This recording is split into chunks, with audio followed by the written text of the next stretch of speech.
Alors,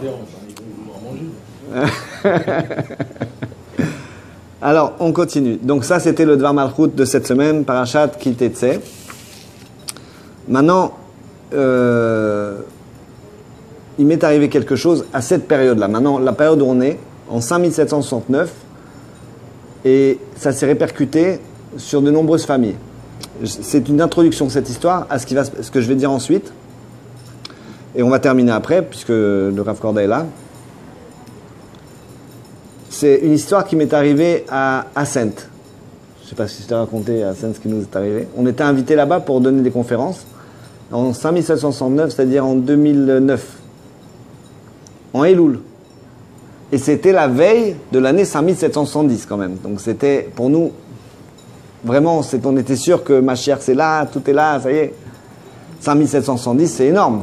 C'est l'année de la Géoula pour nous, Tafshinaïn, Tesha. À ce propos, dans l'ordre d'un Fabrengen, on a réfléchi à l'idée, qu'est-ce qu'on va dire pour l'année 5779. Alors en fait, c'est Tafshin Aïn, 5770, Tête. Et Tête, c'est Tesha. Et Tesha, c'est 770. Donc l'année prochaine, on est dans 770 du 770. Dans le Kodesh HaKodeshim. Et donc on était à Ascent. L'année prochaine, c'est le mois d'après. Ouais, c'est dans quelques jours. Quelques jours. Tesha, c'est 770. Ouais, c'est la Gematria. Taf, c'est 400. Shin, 300. Aïn, 70. Donc 300, 400. 70, ça fait 770. Vous avez compris? Tête. Taf, pardon. Taf, c'est 400. Mais pourquoi tête, ça représente 770? Parce que c'est Tesha. La lettre tête représente au 9. Voilà, c'est 9. Tête, c'est 9. Donc Tesha. Tesha, c'est Taf, Shin, Aïn, c'est 770. Ah, d'accord. Voilà. Par étape. Et donc, qu'est-ce qui nous est arrivé? On est parti là-bas au séminaire d'Ascent et il y avait le Rav Eliaou Kei. Je ne sais pas si vous avez entendu parler de lui. Très sympathique. Et il a hérité, je ne sais pas d'où, ou c'est lui qui a trouvé, je ne sais pas, les codes de la Torah.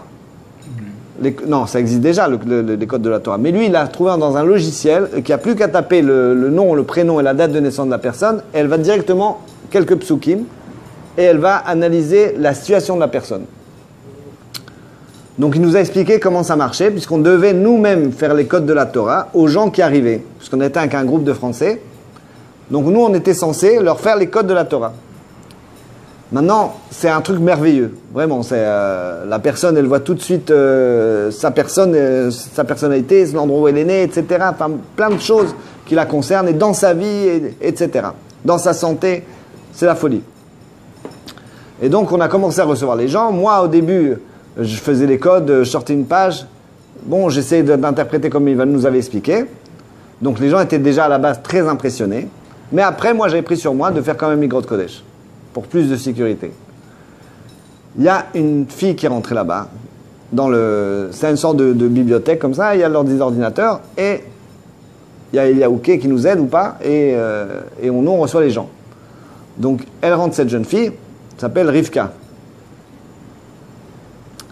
Et elle me dit, je suis journaliste, et j'habite en Israël, je veux aller à Tel Aviv, trouver du travail. Je termine mes études, je veux trouver du travail dans le journalisme, dans un journal à Tel Aviv. Et je lui dis, c'est quoi ta situation religieuse? Elle me dit, pourquoi il y avait une situation religieuse à avoir? C'est pas du tout dans son...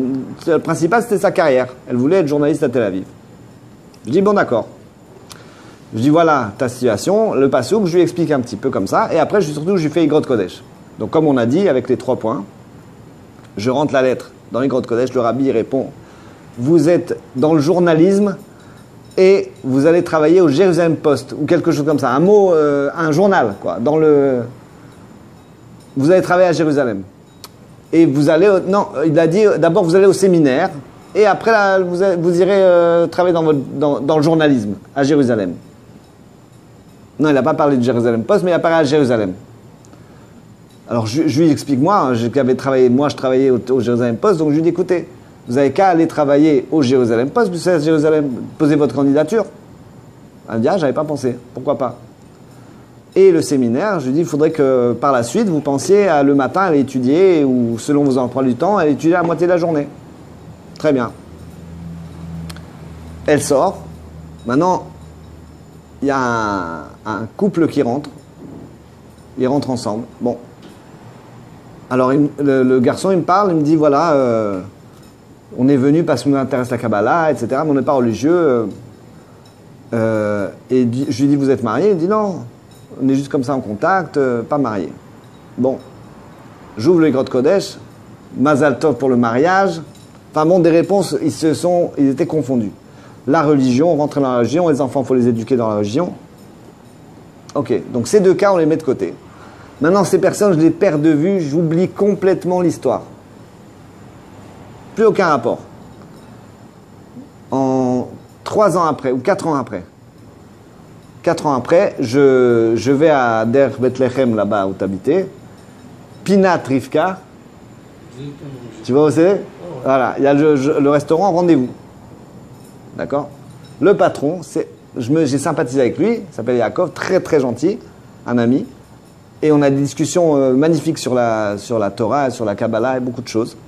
Bon, je me mets en contact avec lui, je parle avec lui, etc. Et je lui dis, viens Shabbat, on habite juste là, on habitait à l'époque à Arnona, derrière le restaurant.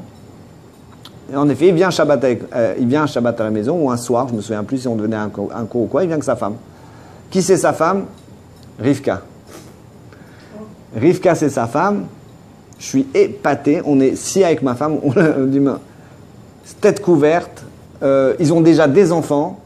Enfin bon, j'étais impressionné. Elle nous raconte. J'étais, après la lettre, donc j'ai cherché dans ma candidature, j'ai réussi à travailler dans un journal, Jérusalem Post, et j'ai fait un séminaire le matin, elle était à Rochaya ou quelque chose comme ça, je ne sais plus, un séminaire, elle était le matin, elle travaillait l'après-midi, enfin exactement comme la lettre du Rabbi. J'étais mais affolé. Et voilà, je la retrouve à Jérusalem, mariée et des enfants, la tête couverte, Baruch Hashem. Le couple, je vais à Arnona, j'habite à Arnona, donc je vais à la synagogue de Arnona, la grande synagogue ashkénaze là-bas, à Lev Yafé. J'arrive là-bas. Bon, il y avait une soirée, je crois, du Rav. C'était une soirée du Rav Ben Chetrit, ou je ne sais plus. Un grand Rav qui était là. Et donc, dehors, il y avait des livres à vendre, des stands comme ça. Et je vais là-bas dans un stand, je vois qui? Le garçon que j'avais rencontré, avec sa femme, un des enfants, la tête couverte, une Géoula. La poussette, déjà, la poussette, c'était merveilleux pour moi. Je lui dis, mais qu'est-ce qui s'est passé? Alors il dit, on a tout simplement suivi les conseils du Rabbi, on s'est renforcé, on s'est marié, Baruch Hashem, voilà.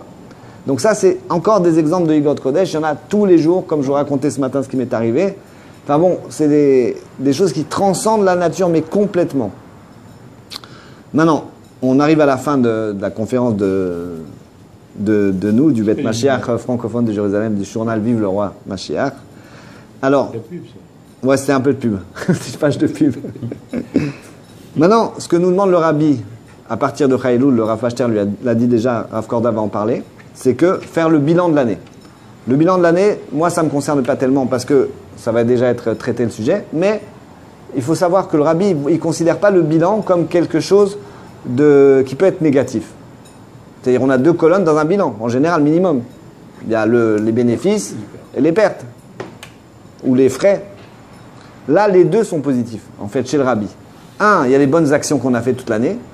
Et 2, il faut rajouter quelque chose, de réparer ce qui devrait l'être, dans le sens, en faire des bonnes actions qui soient meilleures encore.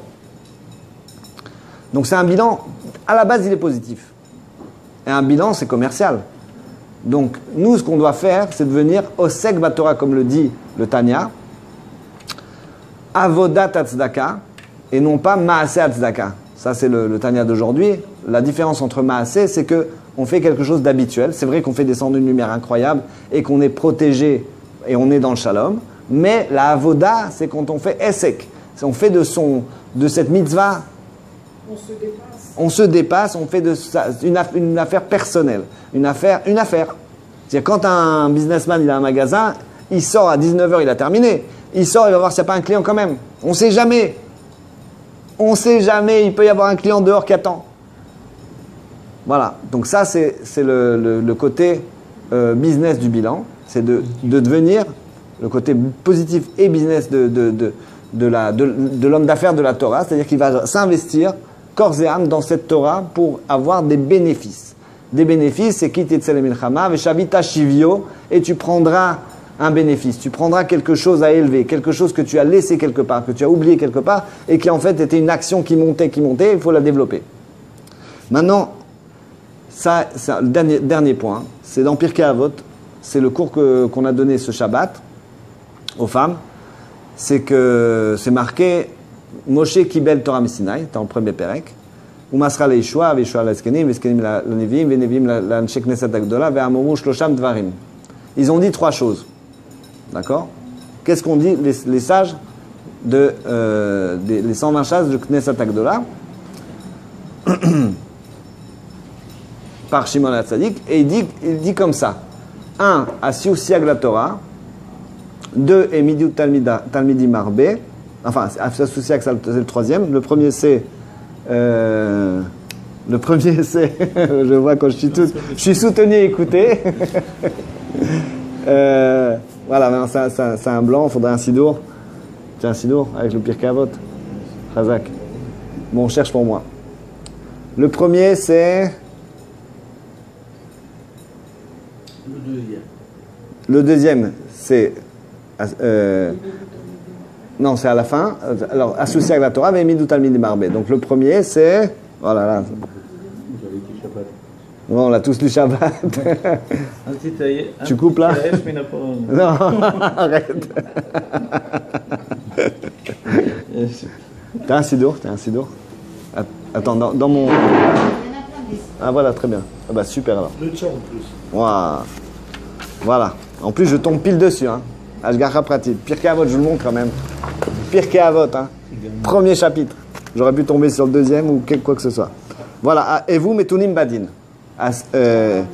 Et Midou Talmidi Marbe, et Sousiag la Torah.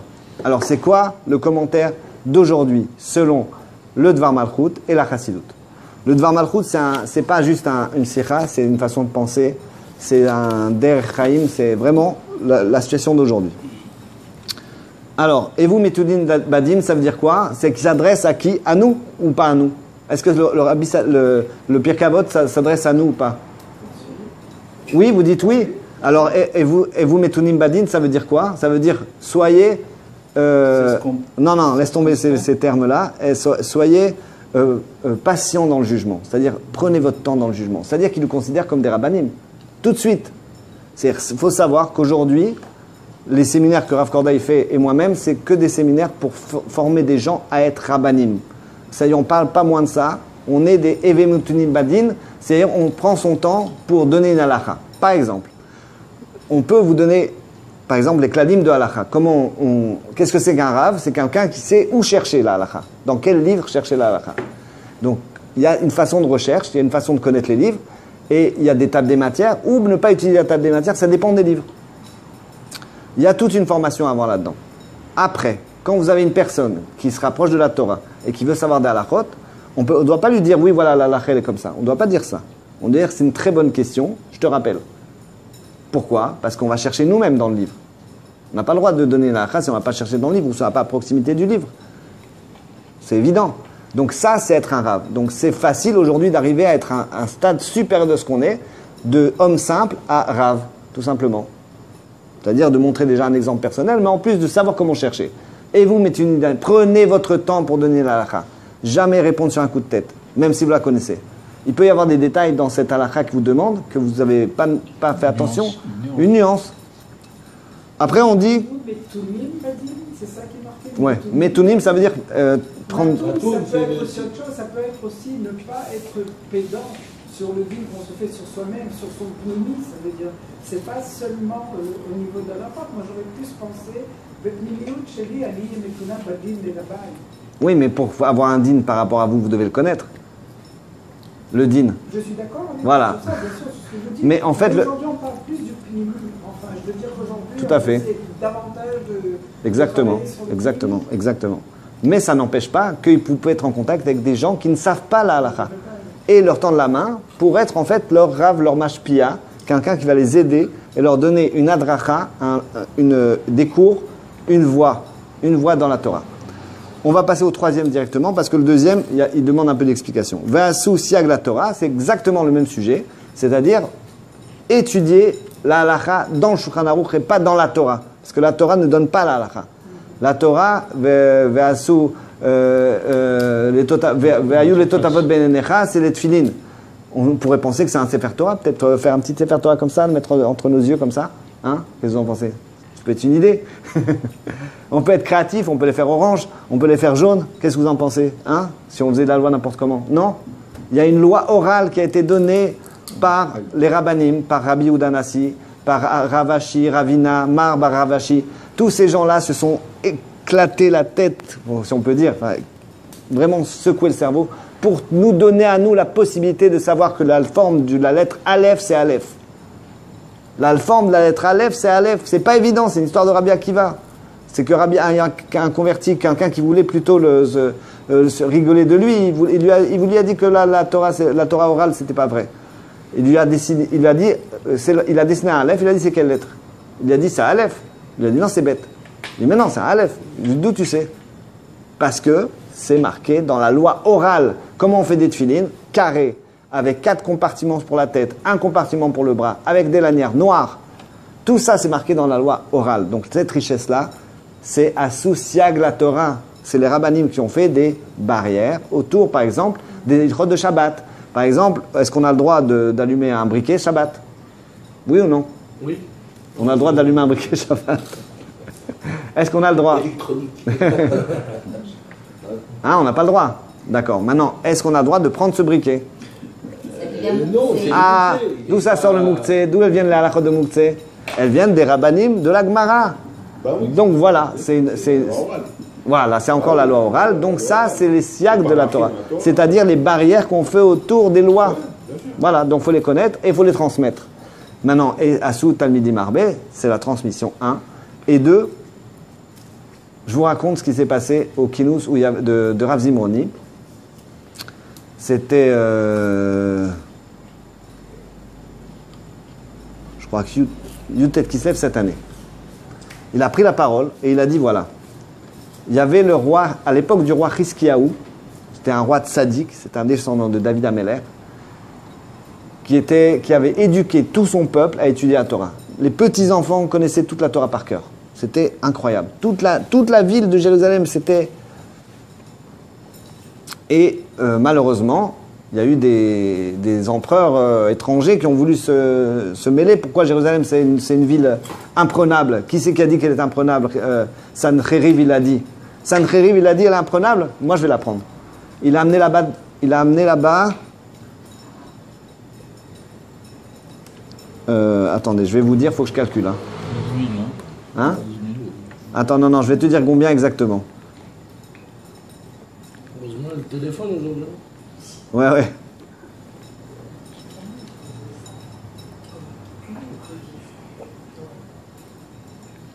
Voilà.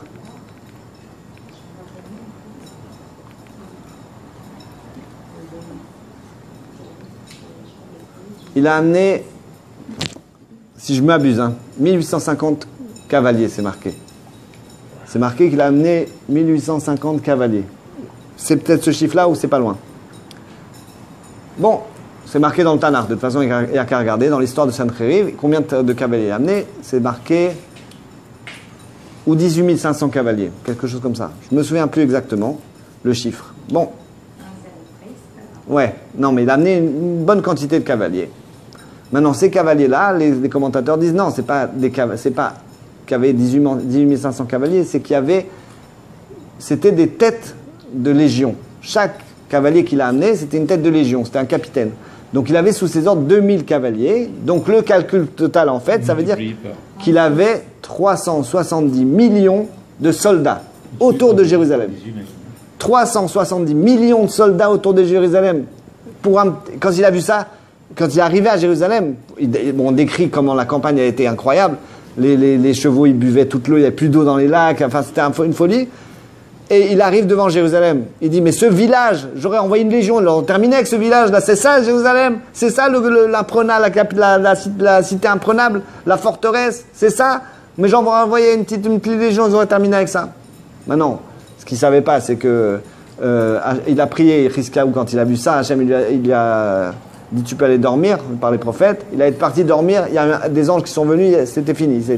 Ils se sont sauvés tous les 370 millions de cavaliers. Maintenant, on revient un peu en arrière. C'était pas ça le but de vous faire un cours d'histoire. Je viendrai plus documenter la prochaine fois, mais c'était pour vous dire qu'il y avait par cavalier 2000 soldats. 2000 soldats par cavalier. Le Rav Zimron Itzik, l'éditeur de la Sirata Geoula, notre Mashpia, etc., chéri, qu'on adore, eh bien, il a dit, si Sancheriv, il a eu 2000 cavaliers par capitaine, toi, tu ne peux pas avoir 2000 élèves, tu ne peux pas les avoir les 2000. C'est sûr que tu peux les avoir. Et Midou Talmid Marbé, c'est au moins 2000. Mais non, il a expliqué comment on fait. Comment on fait? C'est très simple, mais alors très facile. Est-ce que vous avez WhatsApp? Quelqu'un, il a ici dans cette pièce WhatsApp? Ok. Très bien. Donc ça, c'est le Kelly. Donc, tous les jours, faire un cours de 3 minutes. De 3 minutes, mettre dans son WhatsApp une vidéo ou un audio, envoyer à tous ses amis. Dans l'audio, à la fin de l'audio, vous dites, ou alors en message, c'est pas possible, j'ai pas WhatsApp, mais vous dites, fais suivre à d'autres contacts, à tous tes contacts. Donc cette petite histoire que vous allez raconter, ou ce petit chiour sur la paracha qui peut être en 3 points et très rapide, vous le faites suivre à déjà tous vos amis. Vous avez combien d'amis à peu près? 10? Non, hein? 50, 100, 200, on ne sait pas combien de... Il n'en perd pas une. Donc, on a au point 200 amis. On a des contacts. Oui, contacts, on va dire, d'accord. C'est comme dit le Rav Yitzhak. Tous ces amis sont virtuels. Mais bon, c'est des contacts. Donc, c'est des contacts qui peuvent tout de suite écouter un chiot, sans se passer par Facebook, sans aller devant un ordinateur ou quoi que ce soit. Pas besoin. Ça n'empêche pas de faire la suite du travail sur Facebook, il n'y a pas de problème. Mais le journal qu'on sort, on sort à X exemplaires, et quand, par contre, personne il est lu. On multiplie par le nombre de personnes, c'est... Ouais, c'est ça, quand il arrive dans une famille, il est tout de suite lu par 5 personnes, 4 personnes, il le prête, il se le donne. Donc ça fait beaucoup plus de... S'il est édité à 6 000, on l'édite à 6 000, il peut être en fait lu par 15 000, ou plus même. D'accord. Bon, ça c'est aussi un bon calcul, merci de l'avoir évoqué. Mais donc, si ces personnes-là, ils ont au moins 200 contacts, en combien de temps vous allez arriver à 2000? En 1 semaine, 2 semaines? C'est tout. Ça va très vite. C'est ça la Géoula. C'est que vous pouvez enseigner à 2000 élèves tout de suite, en 1 semaine. Il suffit de dire ou de marquer, fais suivre à tous tes contacts. Fais une mitzvah. Et donc ces 3 minutes-là, que vous avez révisé avant. Vous n'avez pas dit 3 minutes de l'imaginaire.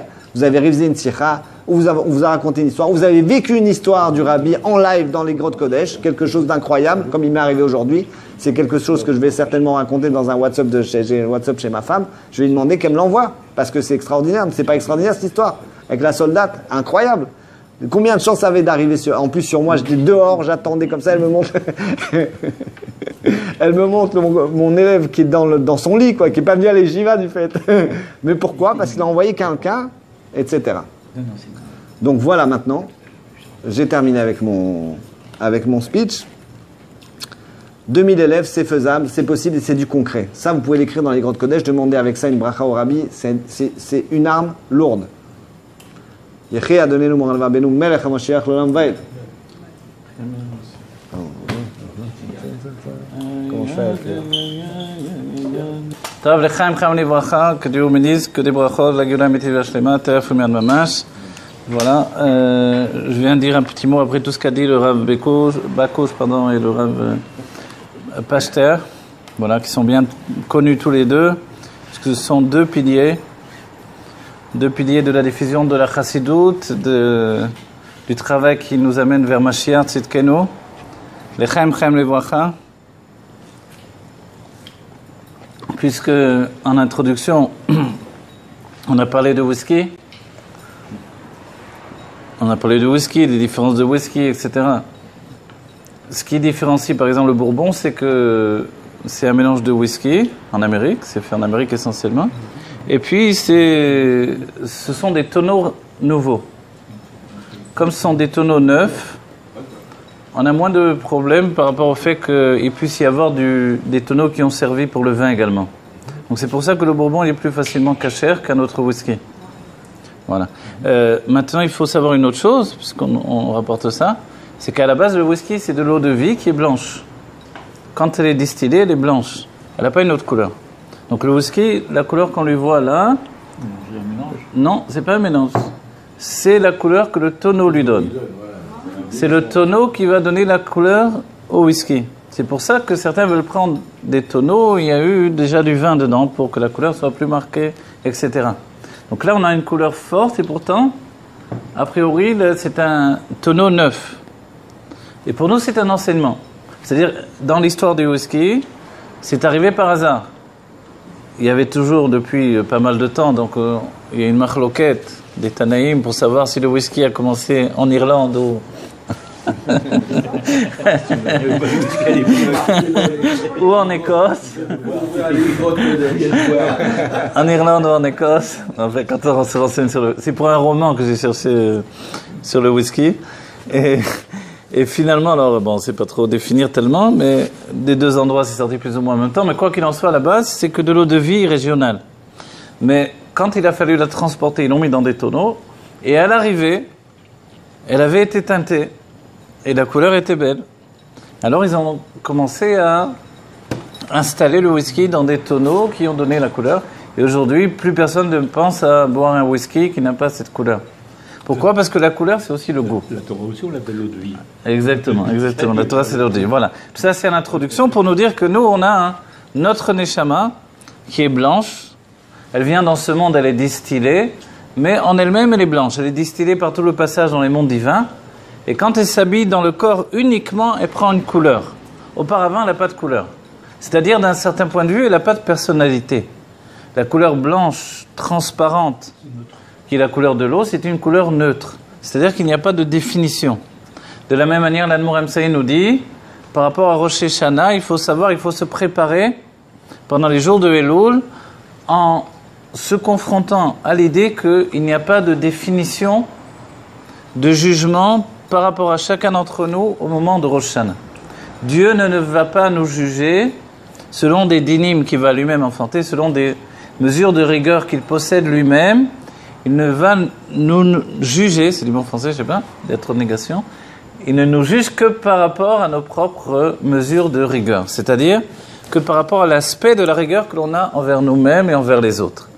Plus je suis en rigueur, c'est-à-dire quelqu'un qui juge tout le monde et me juge moi-même négativement, évidemment pas dans le bien, alors plus je me retrouve à Shana avec un paquet de rigueur qui est tourné vers moi, c'est-à-dire une grande sévérité qui va définir l'année vers laquelle je me trouve, vers laquelle je me tourne plus précisément. Et ça pour nous c'est quelque chose de terrible. C'est vrai que ça fait longtemps que ça a été écrit cette histoire-là, chez l'Admour Emsaï, et on dit que pour se préparer à Rosh Hashanah, au moment du Chodesh Elul, on a étudié essentiellement les livres de l'Admour Emsaï. À Teret Rosh, où cet enseignement se trouve, Sha'arei Tshuva, Derech Haim, tous les livres de l'Admour Emsaï qui nous prennent par le cou de la veste, là. Ça se dit ça aussi? Voilà, par la peau du cou, ça se dit aussi. Qui nous attrape et qui nous dit, calme-toi, arrête de fabuler.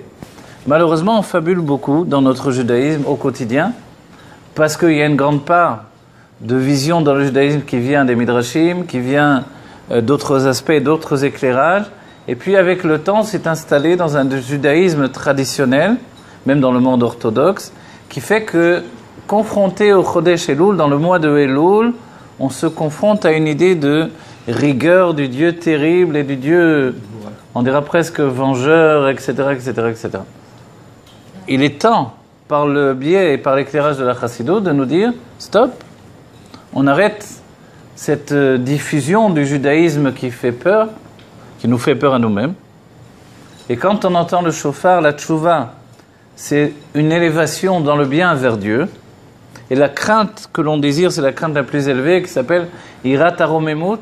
Vous savez, c'est comme vous êtes monté sur un arbre, tout en haut d'un arbre, et vous avez comme ça un petit peu de vertige. Mais ce vertige, il est aucunement comparable avec l'idée que à chaque instant vous êtes attaqué par un animal dangereux. C'est que maintenant vous êtes tellement en haut que vous avez un sentiment d'immensité. Irat Aromemut, la crainte dans un niveau d'élévation de l'âme, c'est que vous êtes tellement à proximité de la conscience de Dieu que finalement vous êtes pris de vertige par rapport à la grandeur de Dieu. Et ça vous entraîne vers un amour puissant qui va vous recommencer totalement. Et ça, c'est le but de notre Chodesh Elul. Le roi est dans les champs. Quand on voit un roi, il a beau être déguisé, un roi, c'est un roi. Le fait du roi, au bout du compte, on a beau croire que c'est la couronne, que c'est le palais, que c'est la crainte qu'inspire, comme dit le Tanya, ne serait-ce que les gens du royaume. Mais quand on voit un roi, c'est quelque chose de définitif. Je vais citer dans notre Chassidut, dans le courant des grands chassidim, il y avait Rav Avraham Pariz, qui était un grand chassid du Rabbi Rayatz, et qui s'est confronté dans une certaine période où il se retrouvait avec le Rabbi Rayatz et le Rabbi, qui s'appelait à l'époque le Ramash, Rabbi Menachem Schneerson. Et quand il a vu le Ramash à cette époque-là, il a immédiatement dit, c'est le Mashiach. Et quand est venu le moment de la Nessiout, de la prise de passation, donc de pouvoir du Rabbi, en tant que Rabbi, il lui écrivait uniquement avec les termes Rabbi Melech Mashiach. Et c'est lui qui, le premier, a fait une action incroyable, et le Rabbi lui répondait sans jamais objecter. Il a fait une action incroyable. Maintenant, ne croyez pas que c'était un petit jeune, un peu... C'était un vieux chassid qui priait des heures, et quand il priait, il y a une histoire, il est rapporté, il se trouvait dans une Beth Knesset. Et puis, à l'extérieur de cette Beth Knesset, on a attrapé un chassid, on a dit, viens compléter le minyan. Alors, non, j'ai inversé les choses, mais il me semble que c'est plutôt dans le sens inverse. Mais ça fait rien, pour nous c'est important comme ça. C'est lui-même, alors voilà. J'ai inversé, mais c'est pas grave. Je vais rapporter lui, l'observateur des choses, et c'est comme ça, c'est déjà une qualité. Il est rentré, on lui a dit, viens compléter le minyan. Il est rentré, il a vu qu'ils étaient 10. On a dit, vous êtes 10 ? Pourquoi tu viens me demander de compléter le minyan ? Et on dit, mais lui, là, celui-là qui prie, il n'entend rien, il ne voit rien. Il ne fait pas partie du minyan. Et quand il a vu cette prière-là, il a dit, mais alors moi, ma prière, elle n'est pas une prière. Parce que moi, je suis là, je prie, je vois, j'entends tout, et je suis avec tout le monde. Donc ma prière, c'est pas encore une prière. Ce que je veux dire par là, c'est que c'est comme Irat HaRomemut. La crainte dans une élévation, une proximité, qui fait que finalement vous êtes à un niveau où vous ne voyez plus rien, vous n'entendez plus rien. C'est-à-dire que quand vous savez la vérité, plus rien ne peut vous atteindre, plus rien de négatif. Ça veut dire que tous les jours c'est Byzance, tous les jours c'est le soleil qui brille, etc. Mais même malgré tout ça, votre pensée attachée à la vérité de la Torah et de la Géoula qui est présente aujourd'hui et du fait que nous avons le Mashiach dévoilé, tout ça, ça ne bouge pas chez vous.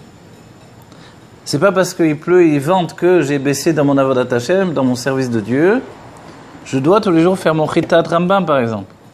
Je fais ça comme je peux. Il pleut, il vente, j'essaie tous les jours de faire ça. Et il y a minyan, pas minyan, je prie mes prières. Certains, malheureusement, quand il n'y a pas minyan, ils ne prient pas. Parce que c'est la communauté qui fait son judaïsme. Le Rabbi a voulu que l'individu fait la communauté. Parce que l'individu est en lui-même une petite communauté. Et ça, c'est le but du travail que le Rabbi nous a imposé à chacun d'entre nous. Quand les shluchim se trouvent dans le monde entier, quand ils arrivent, on ne pense pas que ça y est, il y a déjà minyan, il y a tout en place, et rien. Ça veut dire qu'ils vont passer des Shabbatot à prier tout seul, et des journées à prier tout seul, et pas sortir le Sefer Torah. Alors, qu'est-ce qu'on fait ? C'est comme ça. Et le soir du Shabbat, ils ne vont pas à la choule parce qu'il n'y a pas de choule. Ils se trouvent tout seuls, et ils prient tout seuls. Ils sont le Shalat Tzibour, ils font tout seuls. Et ça, en fait, c'est possible uniquement quand moi, je suis ma propre source de judaïsme, d'expression de judaïsme.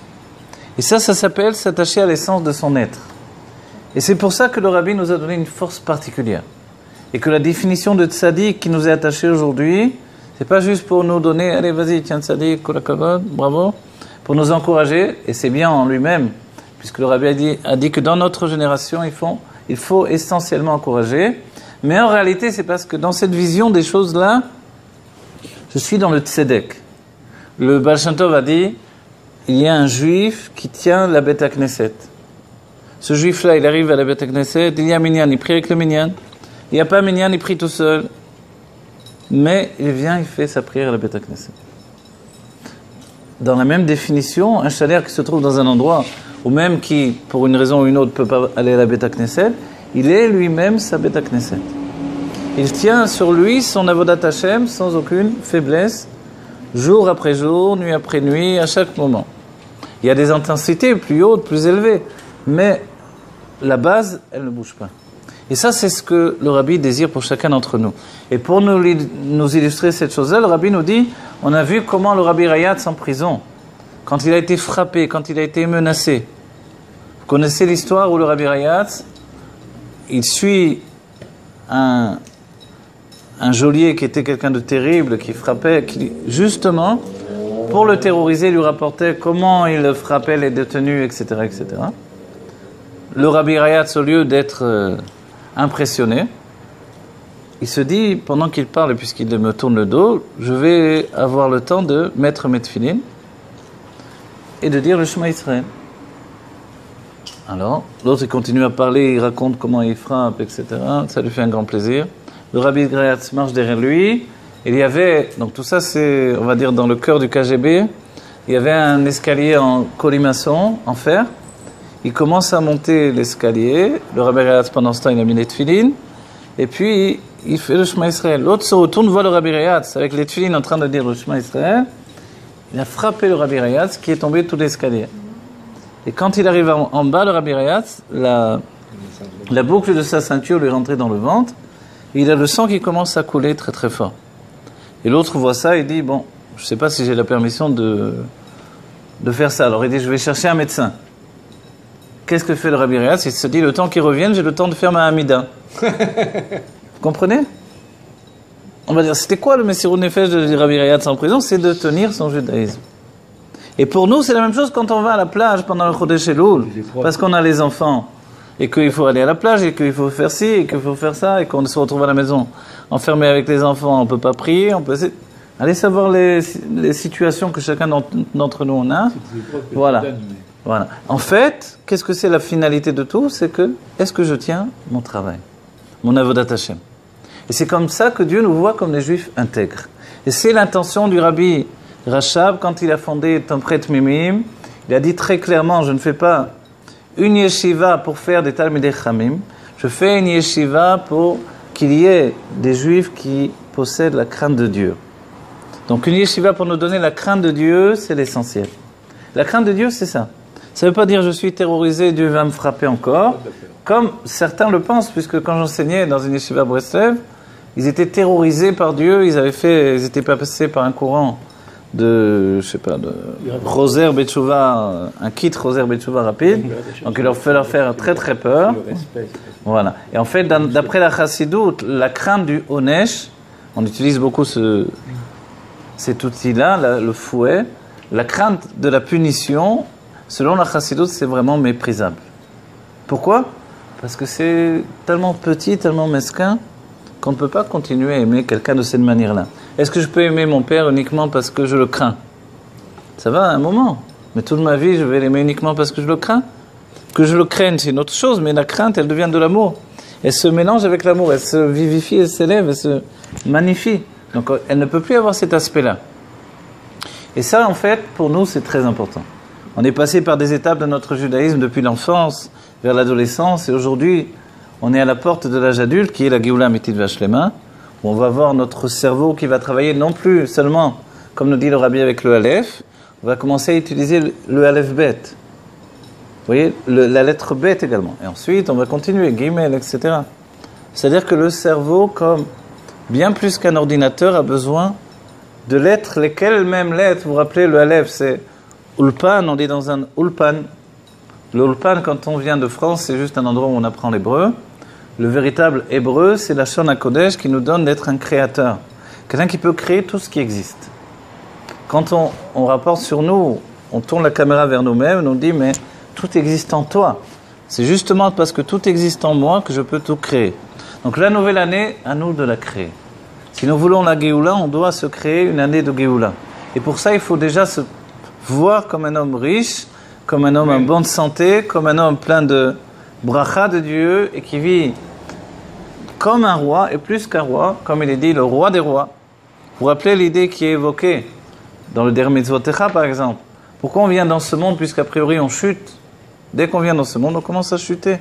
Alors qu'on était dans les mondes divins comme un ange, et plus qu'un ange. Dès que l'on atteint ce monde-là, on chute. Alors pourquoi on vient dans ce monde? La réponse, je vous l'ai donnée ici avec le whisky, parce que dès que vous rentrez dans le tonneau, vous prenez une couleur particulière. Cette couleur, elle ne se prend que dans ce monde-ci. Et c'est la couleur de la tchouva et des maasim tovim. Simplement, pendant longtemps, on a pensé que la tchouva, c'était faire tchouva sur ses fautes. Donc j'ai fait des fautes, je pleure vers Dieu, et ensuite ça ira mieux. Peut-être que Dieu il va m'accepter cette fois encore. Comme ça, j'arrive comme un misken, entraînant les pieds. Ah, Yom Kippour. Mais on nous dit non, c'est pas comme ça. D'abord, avant Yom Kippour, il y a Rosh Hashanah. À Rosh Hashanah, la tête de l'année, selon tous les mamarim, la tête et non pas les pieds. La tête, c'est aussi de réfléchir. La tête, c'est de comprendre qu'est-ce qui se passe réellement. En fait, la tête, ça veut dire que Dieu te demande à un certain moment, en plus du naasé, tu dois rajouter le nishma. Et le nishma, c'est la chose neshama et nishmak également. Nishmak, c'est d'avoir du plaisir dans la vodat Hashem. On ne peut pas uniquement servir Dieu avec la crainte. Et c'est pour ça qu'au moment de Rosh Hashanah, la veille de Rosh Hashanah, une seconde, c'est impossible de définir à quel moment exactement. La plimiout, l'intériorité du roi se retire, il ne reste plus que cette rigueur. Et la rigueur, pour nous, on a l'impression que c'est un roi terrible, si on a des images de roi, assis sur un trône, et au moindre geste, il va nous détruire. Mais en réalité, le roi n'est pas terrible. Le roi, c'est un roi de bien absolu, Beteva Atov Letiv. Il a une nature bonne, alors il veut faire le bien. Et le rabbi précise, quand on dit, lorsque nous disons le bon Dieu, on peut continuer à dire le bon Dieu, bien, malgré que les chrétiens disent le bon Dieu. On dit le bon Dieu, puisque le rabbi l'a dit en français. Et pourquoi nous dit le rabbi? Parce que ça vient du judaïsme. Parce que la Teva Tov Letiv, la nature bonne de faire le bien, qui est en Dieu, c'est sa définition essentielle. Et l'une des explications pourquoi Dieu aurait créé le monde, c'est pour nous faire du bien. Le fait est qu'on n'a pas compris le bien qu'il nous a fait pendant des siècles, mais en réalité, c'est également qu'on n'a pas admis le bien qu'il nous a fait. C'est pour ça qu'il y a une définition, d'après le Rambam, qui nous dit le dernier korban sera le korban Toda. Je viens dire merci à Hachem. Toda she'anaftabi. Merci de t'être mis en colère contre moi. En réalité, ce af, on peut l'analyser de plusieurs manières, puisque le af, c'est la colère, mais il est expliqué également que Vayefar ba'apav nishmat chaim. Il a insufflé dans le nez un souffle de vie. Et en réalité, c'est exactement comme l'image que l'on a donnée aujourd'hui pour le whisky, c'est-à-dire que le corps lui-même, c'est une chose étrangère à l'âme. Et l'âme pénètre dans le corps, Dieu insuffle l'âme dans le corps, et tout à coup, l'âme prend l'image du corps, qui lui-même avait l'image de l'âme. Mais en réalité, l'âme a été créée pour le corps. Créée dans le sens où elle est rentrée dans le monde de la création, le monde de Bria. Ensuite, elle prend un dessin, une image de le monde de Yetzira. Et dans le monde de Asiya, elle prend une définition qui est la perception de la matérialité. En réalité, nous dit l'Admorazaken, on l'a souligné, le monde de Asiya n'existe pas en Israël. Nous sommes dans le monde de Yetzira, je le souligne à nouveau, on l'a déjà dit, mais ça vient nous entraîner vers une nouvelle idée importante que souligne le Rabbi Rachab dans le Tafresh Bet. C'est le tsiour du mal qui nous fait du mal. Et non pas, en fait, ce qui véhicule l'élan qui entraîne l'homme vers le mal. C'est-à-dire que le mal n'existe pas dans la conscience. Le mal n'est qu'une perception. Comme c'est une perception, cette perception, elle s'imagine même, elle prend un tsiour, une définition à partir de ma perception. Mais si je suis capable de voir toute chose dans le bon côté, j'arrête de voir le mal qui est dans l'existence. Et dès ce moment-là, je pénètre dans une nouvelle dimension, la dimension du bien absolu. Qu'est-ce que vous croyez quand on passe devant le rabbi, il voit des milliers et des milliers de gens pendant des heures? Vous imaginez qu'il voit des gens et il dit encore un qui arrive avec ses avérotes, encore un avec sa tête, encore un avec ses... Le rabbi, il n'a pas fait ça, il n'a pas... Comme une histoire d'un tzaddik.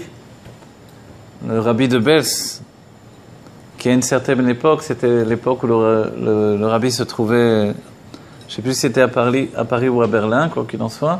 Le rabbi de Bels recevait et le rabbi est passé le voir. Le rabbi n'était pas encore le rabbi Mel Hamashiach institué. C'était l'époque du rabbi Rayatz. Et le rabbi est passé devant le rabbi de Bels qui avait des gants. Parce qu'il était très kadosh, a dit le rabbi, et qu'il ne voulait pas toucher les gens. Donc il les touchait, il leur serrait la main seulement avec des gants.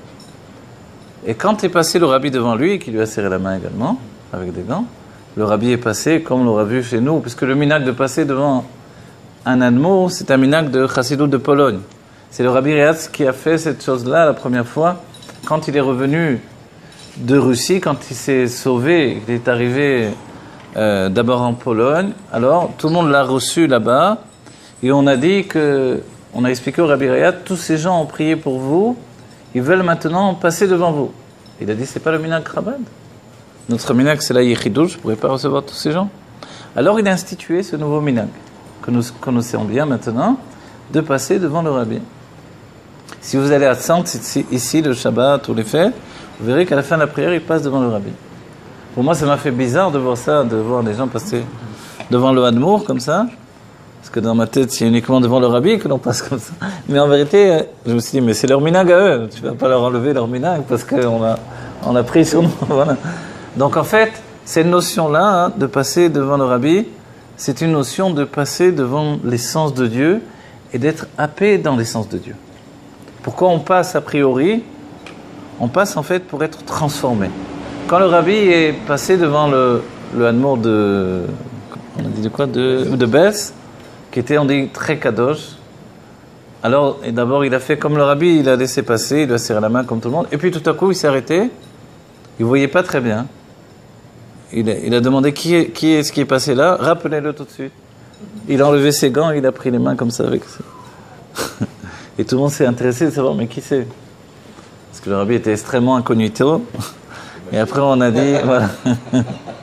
Donc évidemment, voilà cette chose-là. Je vais vous dire un petit massé. Je me rappelle que quand j'ai étudié, à l'époque où j'ai étudié avec les kabbalistes, le Rosh Yeshiva, qui s'appelait Yecheskel, que Dieu bénisse, c'est quelqu'un de démesuré comme ça.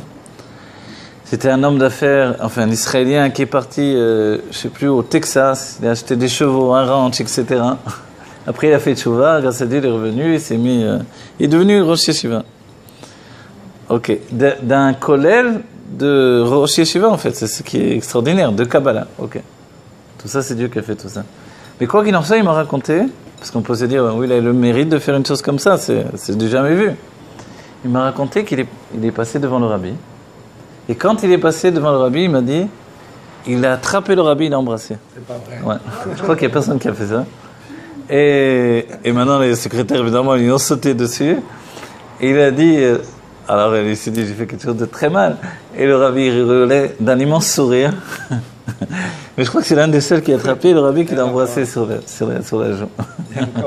Voilà. Et ça, c'est comme ça que l'on ressent les choses quelquefois.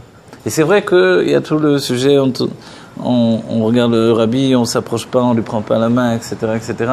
C'est comme ça que disent les chassidim. Mais si on se laisse aller dans notre cœur, c'est vrai que c'est quelque chose comme ça qu'on va faire. Et lui, il n'a pas trop de barrières, il est comme ça, il est démesuré. Mais on a envie de prendre le rabbi, de l'attraper, de l'embrasser. Voilà. Déjà de le voir, ce serait bien. Ah, voilà, le voir, c'est bien. Et l'embrasser, c'est mieux. Mais bon, il vaut mieux embrasser nos enfants au quotidien. Tu t'en vas? Ouais, voilà. Alors, je t'embrasse aussi, non? Allez, vas-y. L'chaim livracha. Tav, l'chaim livracha. Que Dieu bénisse chacun d'entre nous. Voilà, une grande atzlacha dans ta shlichut. Que tu apportes la Géoula, Teref Riman Mamash. Et si pas toi, c'est moi. Si c'est pas moi, c'est lui. Merci. Que du bonheur, Bezrat Hashem. Une grande réussite. Tout le monde est passé dans le rabbi. Il a mis Yechidut. Chacun, c'est qu'après, il était fatigué, il peut recevoir. Ouais, bien sûr. Non, je sais, bien sûr. Moi, je sais. Et il a fait parce que le rabbi Rayatz l'avait fait. Ouais. C'est parce que la Nagal avait été introduit, le comportement avait été introduit par le rabbi Rayatz. Alors c'est pour ça que le rabbi l'a pris et l'a institué. Ouais. On souhaite à chacun que des brachot, une shana tova, umetuka, ktiva vechatima tova, que l'on soit inscrit inscrits et scellés pour une bonne année de Chassidut, d'études à Chassidut et de comportement chassidique dans le sens Pour une année de Géoula. de la Chassidut Amitit, celle que l'on va vivre dans la Géoula Amitit de Vashlema avec le Rabbi Menar Mashiach, au 770 de la Géoula au Beth Amikdash Ashlishi. Voilà, avec tous les Juifs, nous sommes, comme l'a dit le Rabbi, comme des Kohanim Gdolim. On va rentrer dans le Kodesh Kodashim, on veut pas moins que ça. On veut l'intimité de Dieu, et comme j'ai dit dans un des derniers cours, de voir Dieu, c'est voir que Enon Milevado, c'est-à-dire de regarder à partir des yeux de Dieu lui-même.